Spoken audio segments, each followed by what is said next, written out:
Paruk merupakan sebuah kampung di tengah sawah. Duku Paruk ini sudah mengalami kekeringan selama 7 bulan. Masyarakat di kampung mempercayai bahwa nenek moyang mereka adalah Ki Secamenggala. Di tepi kampung ada 3 orang anak laki-laki yang sedang mencabut singkong, yaitu Warta, Rasus, dan Darsun.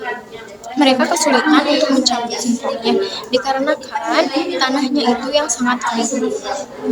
Salah satu dari mereka mempunyai ide untuk mengencingi singkong tersebut, dan 3 anak tersebut mengencinginya sehingga bisa berhasil mencabut singkong itu. Setelah itu mereka memakannya. Sehabis memakannya, Warta, Rasus, dan Darsun pergi ke pohon nangka. Lalu mereka melihat Serintil yang sedang menari. 3 anak tersebut menghampiri Serintil, dan Serintil menyuruh mereka untuk menirukan suara musik. Mereka menurutinya. Serintil menari. Setelah menari, untuk tanda terima kasih Serintil mencium ketiga anak tersebut. Keesokan harinya, Sakaria, yaitu kakeknya Serintil, pergi ke rumah Kartareja untuk memberitahu bahwa Serintil ini akan menjadi seorang ronggeng karena ia melihat cucunya menari di bawah pohon nangka. Kartareja pun senang mendengar itu karena sudah lama Duku Paruk tidak ada seorang ronggeng. Serintil pun diberikan kepada Kartareja untuk diasuh dan dijadikan seorang ronggeng. Pada suatu malam, Serintil didandani oleh Nyi Kartareja. Untuk pertama kalinya Serintil tampil di hadapan masyarakat Duku Paruk. Rasus merasa sedih karena dia tidak bisa lagi bermain dengan Serintil. Ini mengingatkan kembali pada 11 tahun yang lalu, di mana ayah Serintil ini atau yang bernama Santayib membuat tempe bongkrek dan dimakan oleh warga di sana, sehingga warga Duku Paruk ini meninggal karena keracunan tempe bongkrek yang dibuat oleh Santayib. Untuk menjadi seorang ronggeng ada 2 syarat. Yang pertama, Serintil dimandikan di depan makam Ki Secamenggala, yang dimana ini merupakan salah satu syarat untuk menjadi ronggeng. Lalu yang kedua, Serintil harus melakukan tradisi buka kelambu, yaitu Serintil harus melepaskan keperawanannya kepada laki-laki yang paling besar membayarnya. Rasus merasa benci kepada Serintil karena ia sudah menjadi seorang ronggeng. Rasus meninggalkan Duku Paruk sebagai balas dendam kepada Serintil. Lalu ia meninggalkan neneknya sendirian di Duku Paruk. Ia merasa Duku Paruk bertindak semena-mena kepadanya. Rasus pergi meninggalkan Duku Paruk dan dia pergi ke markas militer. Sersan Slamet mengajarinya menulis, membaca, dan mengajarinya menggunakan bedil. Lalu Sersan Slamet memberikan tugas untuk mengawas rumah-rumah penduduk yang diduga menyimpan emas permata. Rasus dan Kopral Pujo kebagian mengawasi Duku Paruk. Ada beberapa tersimpan emas di rumah Serintil. Sebelum matahari terbenam, Rasus dan Kopral Pujo pergi mengawasi Duku Paruk. Mereka mengawasi para perampok. Para perampok datang ke rumah Sakaria, tetapi mereka tidak menemukan apa-apa. Lalu para perampok itu bertanya kepada Sakaria, di mana emas dan seorang ronggeng yang bernama Serintil. Sakaria mengatakan bahwa Serintil tidak tinggal di sini, dia tinggal di rumah Kartareja. Para perampok itu pergi ke rumah Kartareja dan mengambil emas di rumah Kartareja. Para perampok itu menodong Srintil dan Kartareja serta Nyai Kartareja. Lalu Rasus yang mengawasi merasa kesal. Lalu Rasus melawan para perampok itu. Sedangkan Kopral Pujo pergi ke markas untuk mengirimkan pasukan dan mereka berhasil diamankan. Keesokan harinya, Rasus menginap beberapa hari di Dukuh Paruk karena ia ingin menemani neneknya. Setelah beberapa hari menginap di Dukuh Paruk, Rasus pergi meninggalkan Dukuh Paruk untuk melanjutkan keinginannya menjadi seorang militer. Saya akan menceritakan kembali tentang Lintang Kemukus Dini Hari. Lalu Rasus setelah pergi bersama tentara pimpinan Sersan Slamet. Lihat hal ini membuat Srintil sakit hati karena Rasus pergi tanpa pamit. Srintil mulai berubah sikapnya. Ia sering merenung dan menangis. Bahkan Srintil berani menolak untuk tampil menari. Suatu hari Srintil melihat anak-anak kambing yang sedang menete atau menyusu. Tiba-tiba hasrat untuk memiliki bayi muncul di benaknya. Pak Marsusi yang datang untuk menemui Srintil tidak dapat terwujud. Srintil pergi ke pasar Dawan. Ia pun istirahat. Seorang melihat Srintil nampak kasihan. Di pasar Dawan Srintil bertemu dengan Kopral Pujo dan mendengar berita bahwa Rasus telah pergi ke markas batalion. Mendengar berita itu, Srintil menjadi lebih murung. Kemudian datang Nyai Sekarya dan mengajak Srintil pulang ke Dukuh Paruk. Srintil sakit untuk waktu yang cukup lama. Hanya bayi yang bernama Goder yang dapat menyembuhkan Srintil kembali sehat, dan kini wajah dan bentuk tubuhnya sangat menarik perhatian orang-orang yang melihatnya. Suatu hari Pak Marsusi datang lagi ke rumah Kartareja. Srintil pun mau menemuinya, namun Srintil tetap dengan menggendong Goder. Srintil ingin diajak pergi jalan-jalan, tapi menolak. Pak Marsusi yang datang dengan membawa kalung emas kecewa dan marah besar. Nyai Kartareja pun memarahi Srintil dan menyinggung tentang orang tua Srintil yang telah tiada. Hal ini membuat Srintil bersedih. Sekarya merasa Dukuh Paruk akan kehilangan pamornya. Pikirnya Sekarya bertambah kacau karena kejadian aneh. Ia pun pergi ke makam Ki Sacamenggala untuk memberi sesaji. Suatu hari Paranu datang untuk meminta Srintil menari di hari perayaan Agustusan. Srintil masih bimbang akan permintaan Paranu. Srintil kasihan melihat keadaan ekonomi keluarga Sakum yang serba kekurangan. Semenjak tidak ada pementasan, Sakun dengan meyakinkan kepada Srintil bahwa Indang Ronggeng masih bersemayam dalam diri Srintil dan meminta Srintil untuk melupakan Rasus. Di suatu tempat, Pak Marsusi sedang bingung di hadap Pak Tarim. Niatnya untuk menghabisi nyawa Srintil melalui guna-guna tidak terlaksana. Ia lebih memilih untuk membalas rasa malu dan rasa malu juga. Kabar gembira cepat tersiar. Srintil akan kembali menari dalam acara Agustusan. Hanya Sekarya yang merasa agak risau karena permintaan yang aneh-aneh dari pihak panitia. Di antaranya meminta Kartareja mengubah beberapa bait dalam lagu-lagu yang akan dinyanyikan dengan kata rakyat dan revolusi. Sekian dari saya, terima kasih.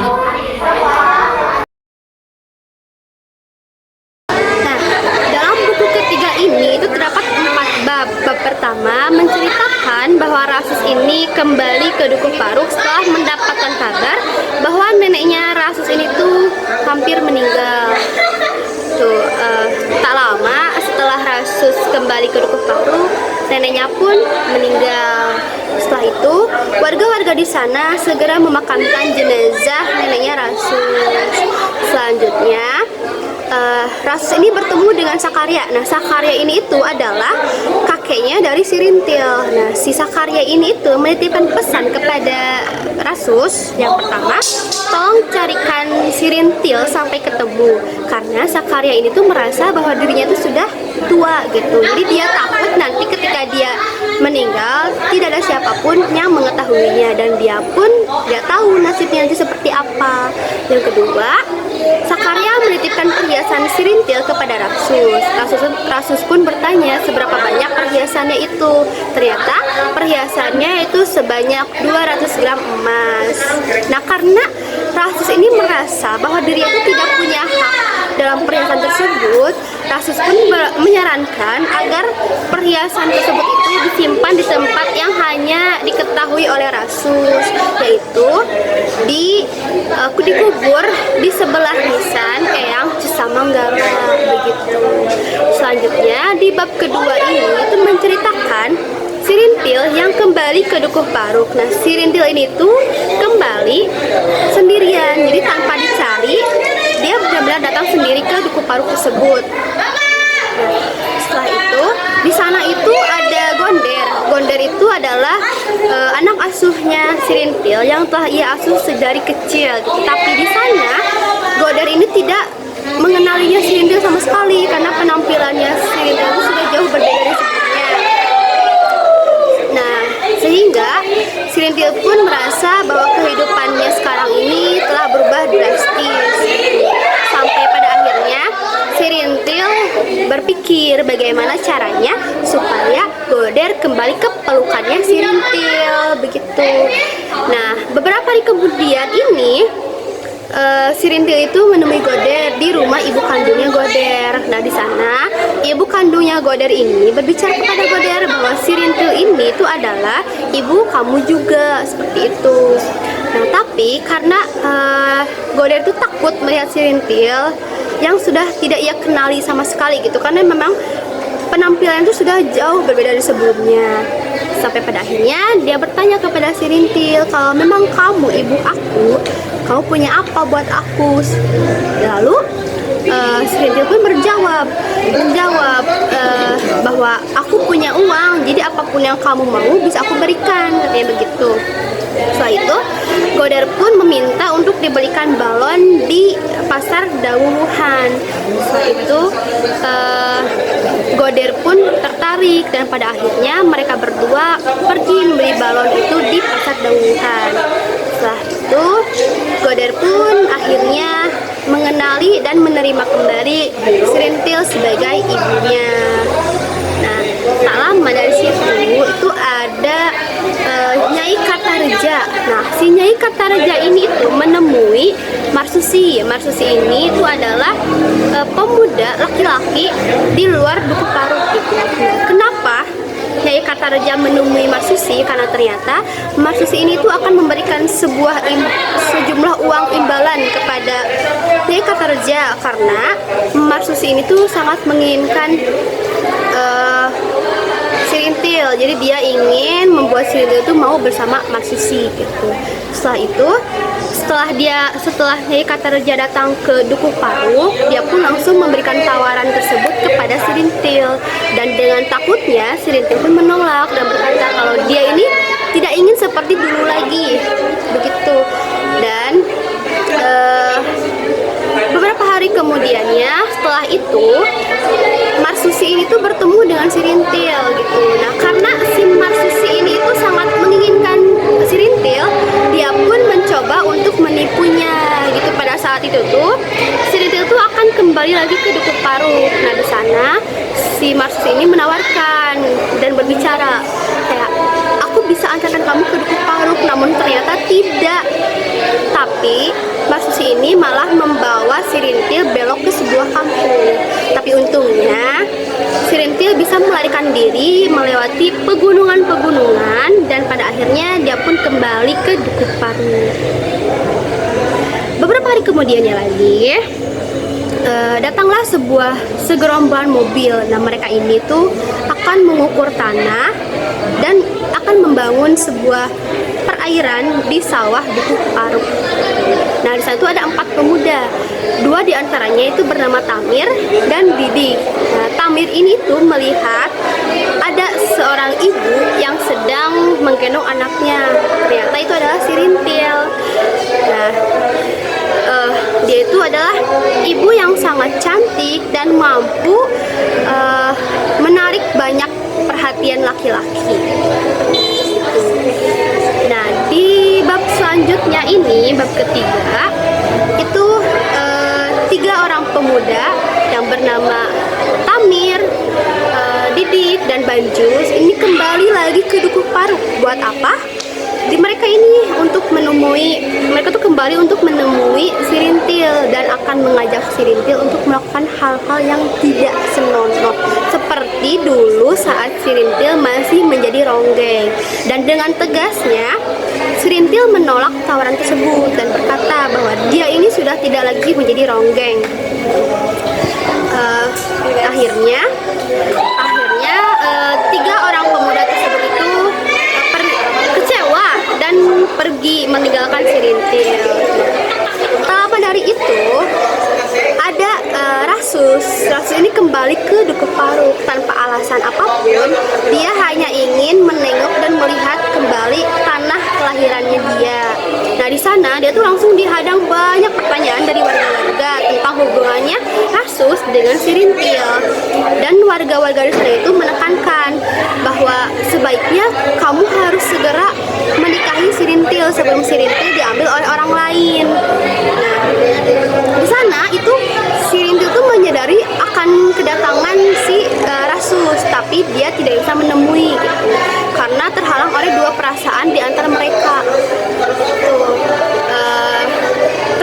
Sebenarnya Rasus ini juga memiliki 2 alasan. Yang pertama, antara dia harus menikah dengan si Rintil dan meninggalkan pekerjaannya sebagai tentara, atau mempertahankan pekerjaannya dan meninggalkan si Rintil. Setelah itu, nah selanjutnya itu di bab keempat itu Banjus ini mengejar-ngejar si Rintil karena Banjus ini sangat menginginkan si Rintil juga. Nah, di sana si Rintil itu dibuat terkesima gitu oleh perlakuannya si Banjus, yang dimana si Banjus ini memperlakukan si Rintil dan anaknya dengan sangat baik. Jadi si Banjus ini tuh tidak hanya baik kepada si Rintil, namun baik juga kepada Goder, anak asuhnya si Rintil. Jadi orang tua mana sih yang tidak luluh melihat anaknya diperlakukan baik oleh orang lain gitu. Nah, pada saat itu Goder ini mengajak si Rintil untuk ke suatu desa yang di mana di sana itu ada tanah atas nama Goder yang akan dibeli oleh si Banjus ini karena untuk keperluan proyek perairan di sawah Dukuh Paruk itu. Nah, terpaksalah mereka harus bertemu. Nah, tapi setelah itu, sebelum pulang ini, di perjalanan pulang tuh si Banjus tuh menawarkan kepada si Rintil bahwa sebaiknya kita menginap dulu di sebuah villa. Nah, pada saat itu si Rintil tuh tidak lagi memikirkan hal-hal yang aneh gitu, karena dia merasa kalau Banjus ini sudah baik kepada dia. Jadi dia pun mengiyakan tawaran si Banjus tadi untuk menginap di sebuah villa. Tapi sayangnya di sana si Banjus ini malah menawarkan si Rintil kepada bosnya. Tetapi bosnya ini tuh sangat menolak tawaran tersebut karena dia tuh tidak tertarik dengan hal yang seperti itu. Akhirnya si Rintil pun dipaksa oleh si Banjus agar tetap berada di villa tersebut. Si Rintil tuh dikunci dan dipaksa untuk tetap berada di sana. Akhirnya kamar villanya si Rintil itu dikunci oleh Banjus dari luar gitu, dan Banjus pun keluar. Nah, tak lama setelah Banjus keluar, Banjus pun kembali untuk mengecek keadaan si Rintil. Tetapi ketika dia membuka kamar tersebut, dia melihat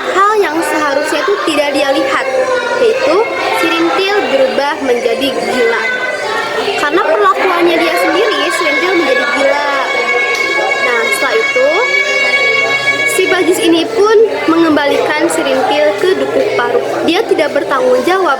Dia hanya memberikan sejumlah uang di dalam amplop yang diberikan oleh bosnya untuk pengobatan si Sirintil. Dia hanya berharap dengan uang tersebut dan dengan pengobatan tersebut Sirintil dapat kembali sehat seperti semula. Tapi uang tersebut itu dititipkan kepada Nyai Kartareja, dan sayangnya Nyai Kartareja itu tidak memakai uang tersebut untuk pengobatan si Sirintil. Malah uangnya itu disimpan oleh si Nyai Kartareja. Nah, di sana si Sirintil itu malah dikurung juga di sebuah kamar oleh si Nyai Kartareja. Di sana Sirintil tuh sudah tidak memakai lagi kain, kebaya, tetapi dia itu memakai kolor dan baju yang sudah robek karena dicakar-cakar oleh dia sendiri. Nah, beberapa lama kemudian itu Rasus pun kembali lagi ke Dukuh Paruk, dan kali ini dia datang ke Dukuh Paruk itu dengan alasan ingin menemui dan bertemu dengan Sirintil. Tapi di sana dia tidak bertemu dengan Sirintil. Dia pun mencari-cari Sirintil sampai kemana-mana. Nah, pada akhirnya dia dikasih tahu bahwa Sirintil itu ada di sebuah kamar. Nah, di sana waktu si Rasus ini akan membuka kamar tersebut, dia pun kaget melihat keadaan Sirintil yang sekarang menjadi gila. Jadi keadaannya sudah jauh berbeda dari Sirin sebelumnya gitu. Sirintil yang dikenal oleh Rasus ini sudah bukan lagi Sirintil yang dulu gitu. Nah, di sana si Rasus ini tuh sedih dan marah kepada Bajus karena perlakuannya Bajus itu Sirintil menjadi gila. Dan sebenarnya ini tuh karena perbuatan si Nyai Kartareja juga gitu, yang sangat kejam memperlakukan Sirintil. Nah, setelah itu Rasus pun langsung meneriaki warga-warga di luar sana untuk membantu dia membawa Sirintil ke rumah sakit militer. Nah, karena teringat si Rasus ini ingat kalau misalkan di rumah sakit sana itu terdapat ada dokter jiwa. Jadi dia itu berencana untuk membawa Rasus ke rumah sakit militer agar bisa menjalankan pengobatan bersama dokter jiwa yang ada di rumah sakit militer tersebut. Nah, pada akhirnya Sirintil pun menjalankan pengobatan di rumah sakit militer dan ditemani oleh Rasus. Jadi, di dalam cerita novel Ronggeng Dukuh Paruk ini itu memiliki pesan moral, diantaranya menjalani kehidupan dengan ketulusan dan rasa syukur, menghindari keserakahan, menjauhi perbuatan yang dapat merugikan orang lain, dan yang terakhir tidak menyerah dan tetap berjuang untuk apa yang kita percaya atau kita impikan. Terima kasih.